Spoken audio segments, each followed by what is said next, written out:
గొర్రెలు గొర్రెలే అంటారా? నేనంటేంటి? నీ బుక్ అనలేదా? నిన్ను నీ దేవుడు అనలేదా? నా గొర్రెలు నా స్వరమును గుర్తుపట్టును, నా గొర్రెలు నన్ను అనుసరించును అని చెప్పేసి. ప్రియ స్నేహితులారా, బైబిల్లో ప్రభు అయిన యేసుక్రీస్తు వారు ఒక గొర్రెల కాపరిగా ఆయన్ని వెంబడించే వారిని గొర్రెలుగా పోల్చారు. అదే బైబిల్లో మీరు పరిశుద్ధులని, నీతిమంతులని, పాప అంధకార అజ్ఞాన గుడ్డుతనంలో బ్రతికే వారికి నిజదేవుని వెలుగు సత్య మార్గాన్ని చూపించే గొప్ప జ్యోతుల వలె ఉన్నారు అని రాయబడ్డది. కానీ బైబిల్లో దేవుడు ఎక్కడా కూడా గొర్రెలు వచ్చ తాగండి, గొర్రెలు పేడ తినండి, వాటిని దేవుడిగా పూజించండి అని దేవుడు ఎక్కడా కూడా చెప్పలేదు.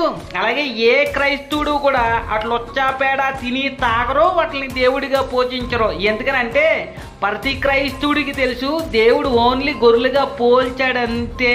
నిజంగా గొర్రె అని అర్థం కాదు. మరి ఇందులో ఏం తప్పు అనిపించిందో కొంతమంది సనాతన మతోన్మాదులు వెటకారంగా గొర్రెలు గొర్రెలు అని అంటున్నారు. కానీ వాళ్ళ సనాతన దేవుళ్ళు వాళ్ళ భక్తుల్ని ఆవు ఉచ్చ తాగమని, ఆవు పేడ తినమని, వాటికి దండేసి దండం పెట్టి దేవుళ్ళేగా పూజించండి అని చెప్పారు. మరి సనాతన మతోన్మాదులకి అట్లా ఉచ్చ తాగుతున్నప్పుడు, వాటి పెంట తింటున్నప్పుడు తప్పు అనిపించలేదా?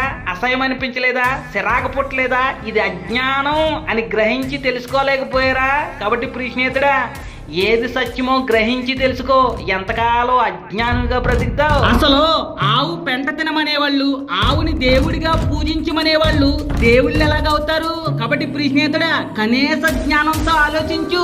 పెంట పనులు చేయమని చెప్పేవాళ్ళు, పెంట పనులు చేసేవాళ్ళు దేవుళ్ళు కాదు అని.